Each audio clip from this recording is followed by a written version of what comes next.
Friends, आज आपका topic है रेजिडेंशियल प्लानिंग। इसमें क्या होता है, आवास की जो सिद्धांत होते हैं उसको प्रभावित करने वाले कारक होते हैं, इनके बारे में बताया जाएगा। दैट मीन्स क्या होता है, आपको जब आपका ये चैप्टर चलता है तो उसमें आपका एग्ज़ाम में ये पूछा जाता है प्रिंसिपल हाउसिंग ऑफ प्रिंसिपल। तो आप ही यही बताओगे और जो फैक्टर्स आएंगे तब भी आपको यही बताने हैं, ये आपको कंफर्म करना है। और ये जो आपका ये रेजिडेंशियल प्लानिंग होती है, ये आपके जो एग्ज़ाम टाइम में होता है प्रॉपर हट आना ही मोस्ट इम्पोर्टेंट होता है और ये आता ही आता है। तो जो आपका रेजिडेंशियल होता है ये क्यों होता है, आप भवन का निर्माण करते हो तो क्या ध्यान में रख के आप उसको करना चाहिए, कैसे आप उसकी प्लानिंग करते हो, कैसे आप उसको ध्यान में रखते हो, फैमिली मेम्बर्स को ध्यान में रखते हो, जो आपकी दिशाएं होती हैं इन सब को। तो जब आप प्लानिंग करते हो किसी हाउस का निर्माण करने के लिए तो आपको एक योजना बनानी पड़ती है, प्लानिंग करनी पड़ती है, जिसके थ्रू आप रेजिडेंशियल आप बनाते हो। तो ये भी एक इफ़ेक्ट होता है जब आप इसको बनाते हो। तो रेजिडेंशियल जो प्लानिंग होती है तो आप इसको कैसे करोगे, इसकी कैसा ये होता है, ये सब इसके बारे में बताया जाता है। तो रेजिडेंशियल प्लानिंग क्या होती है, तो इसका इंट्रो ये है। इंट्रो है, भवन निर्माण के कुछ सिद्धांतों पर आधारित होते हैं और ये इसलिए भवन जो नियम होते हैं भवन योजना के समय भी ध्यान में रखे जाते हैं। जो आप ये क्या होता है, जो भवन निर्माण होता है आपका वो क्या होता है, सिद्धांतों पर आधारित होते हैं। जैसे जो आगे आपको टाइम पे बताया जाएगा, तो जो सिद्धांत होते हैं उस पे ये डिसाइड होते हैं। देन इसमें क्या आते हैं, इसलिए क्या होते हैं, इस भवन जो योजनाएं होती है, जो भवन के नियम की जो योजनाएं होती है उस समय भी आप इसको ध्यान में रखा जाता है। तो क्या होता है, जब आप भवन का निर्माण करते हो जो प्रिंसिपल्स होते हैं आपके सामने उसको आप ध्यान में रखकर ही आप अपने भवन का निर्माण करते हो। और उस निर्माण में जो आपको आधारित होते हैं वो सबको आपको ध्यान में रखा जाता है कि आपको की दिशाएं कैसी होगी, उसमें क्या क्या आपके हाउस में लगेंगे, आप किस चीज़ को प्रायोरिटी दोगे। तो ये ऐसी बहुत सी चीज़ें होती हैं जिसको आपको ध्यान में रखते हो। जैसे अकॉर्डिंग टू साने के अनुसार ये नियम भौतिक अथवा गणित वाले समान कड़े नहीं हैं, बल्कि हम इन्हें ध्यान में रखने वाले तत्वों के रूप में जान सकते हैं।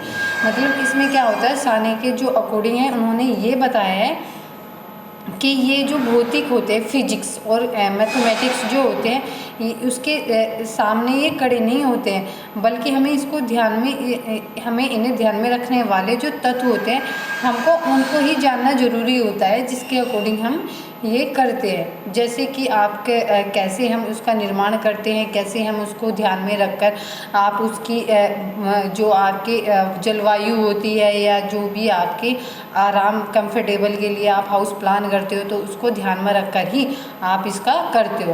देन नेक्स्ट आता है आपका, इसमें R.S. देशपांडे ने भी इसी मत की पुष्टि की है। जो हमारे जैसे साने के अनुसार उन्होंने मैथमेटिक्स को और फिजिक्स को क्या बताया, उसके समान कड़े नहीं है, बल्कि हमें उनको कुछ चीज़ें जो होती है वो ध्यान में रखे जाते हैं, जो हमें साने के थ्रू पता चला।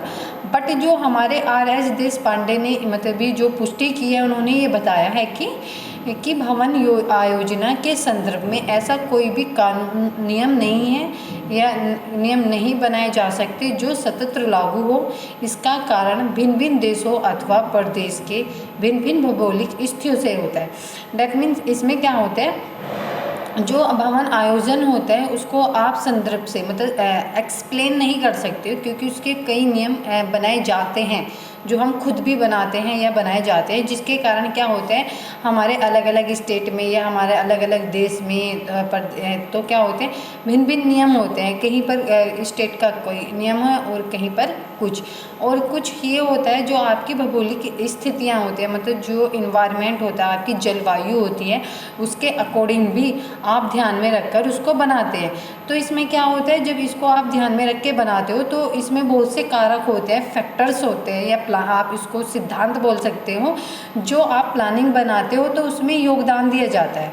और इसकी इन्फॉर्मेशन जो होती है एक बेहतर जो आयोजन निर्माण कर सकता है, मतलब जो एक बेहतर प्लानिंग कर सकता है बंदा, वही इसका कर सकता है। तो जो आपके फैक्टर्स होते हैं या आपके आवास के सिद्धांत होते हैं उसके ही अकॉर्डिंग आप हाउस प्लान करते हो। तो आपका जो प्रिंसिपल ऑफ हाउस प्लानिंग, इसमें क्या होता है, जो प्रिंसिपल होते हैं यही आपके फैक्टर्स है। दैट मीन्स ये याद रखना, फैक्टर्स आएंगे जैसा हाउस प्लान आवासीय योजना को प्रभावित करने वाले कारक आते हैं, तो आपको एग्ज़ाम में भी ये लिखने हैं। और ये आता है ग्रह नियोजन के सिद्धांत, तो तब भी आपको ये लिखना है, क्योंकि ये मोस्ट इम्पोर्टेंट यूनिट होती है, ये आनी ही आनी होती है। तो ये आप कंफर्म रखना, इसको अच्छे से याद कर लेना। तो इसमें जो फर्स्ट प्रिंसिपल है आपका वो है आमुख। आमुख क्या होता है? आमुख जैसे कि हमारे राइटर होते हैं, सहा होते हैं काले, और पताकी ने हमें राइटर्स के अकॉर्डिंग जो अच्छे आमुख का अर्थ बताया था, तात्पर्य। आमुख वो होता है जो सूर्य, हवा, वर्षा एवं आसपास के जो क्षेत्र के अनुसार भवन की स्थिति आयोजित करना, ताकि ये सभी तत्व भवन में आवश्यकता अनुसार एवं सुविधाजनक पूर्वक ही प्रवेश पा सके।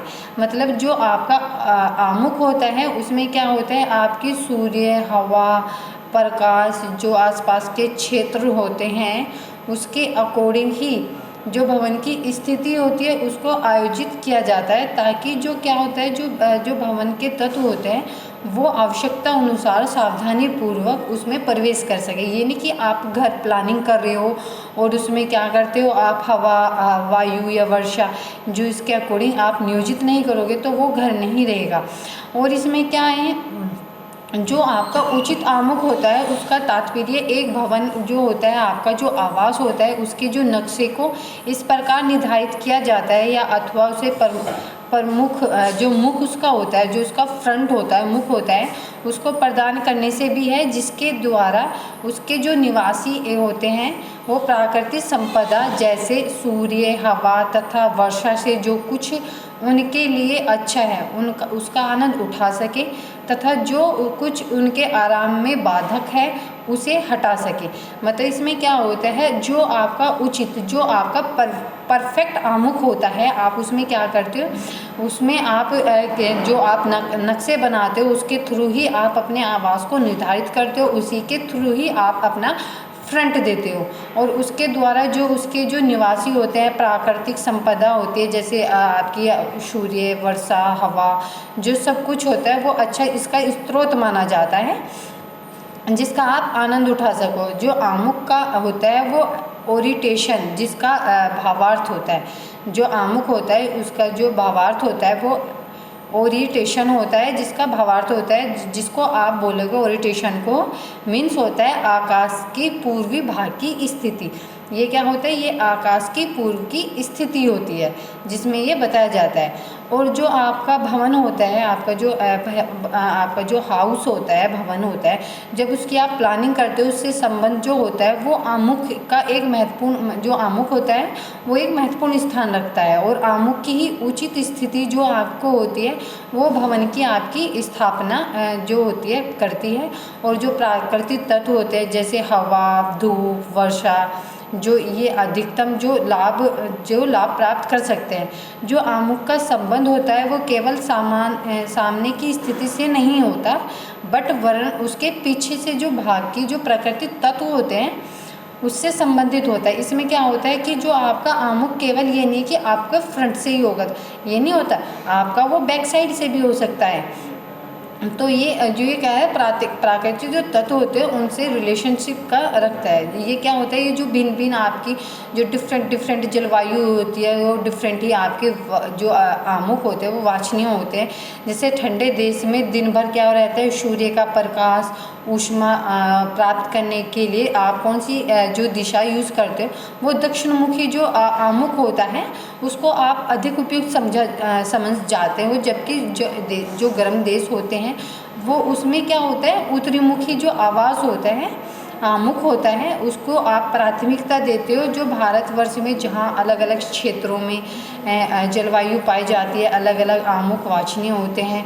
तो ये होता है जैसे कि दैट मीन्स जैसे कि आपके सूर्य का भ्रमण चक्र होता है, आपका हवा की स्थिति, वर्षा की दिशा एवं गतिविधियाँ होती हैं, भूखंड की स्थितियाँ होती हैं। तो ये होते हैं, ये इनको प्रभावित करते हैं आमुख को। और इसमें क्या होता है, जैसे कि बहुत से आपने डिफरेंस देखे होंगे प्राप्त जो होते हैं, उसमें क्या हुआ, उपयुक्त जो आमुक होता है वो प्राप्त करने के लिए भवन की जो होती है सूर्य प्रकाश, उसको भी बचाया जा सकता है। और इसके थ्रू इसके लिए सूर्य की तीव्र जो किरणें होती हैं होने वाले स्थानों में छायादार आपके वृक्ष होते हैं या घनी झाड़ी भी आप लगा सकते हो, या उत्तरी दिशा में कोई लंबी दीवार, या आप बोल सकते हो लंबी दीवार, दक्षिणी दिशा में छोटी दीवार बनाने से जो दीवार की धूप होती है वो कम संपर्क में आएगी और सुबह शाम का प्रभाव का तापक्रम रहेगा। जो दक्षिण दीवारों में जो आप छज्जा बोलते हो, जिसको जो आप रेलिंग के बराबर में निकालते हो, जस्ट उसके नीचे सन ब्रेकर बनाने के लिए जो दिन भर जो धूप से बचा जा सकते हो, वो आपका क्या होता है, वो सन ब्रेकर होता है, जिसके अकॉर्डिंग आप उसको बचाया जा सकता है। तो ये आपका आमुख होता है। देन वीडियो में आपकी दिशा, बाह्य और आपके टॉपिक का बताया जाएगा।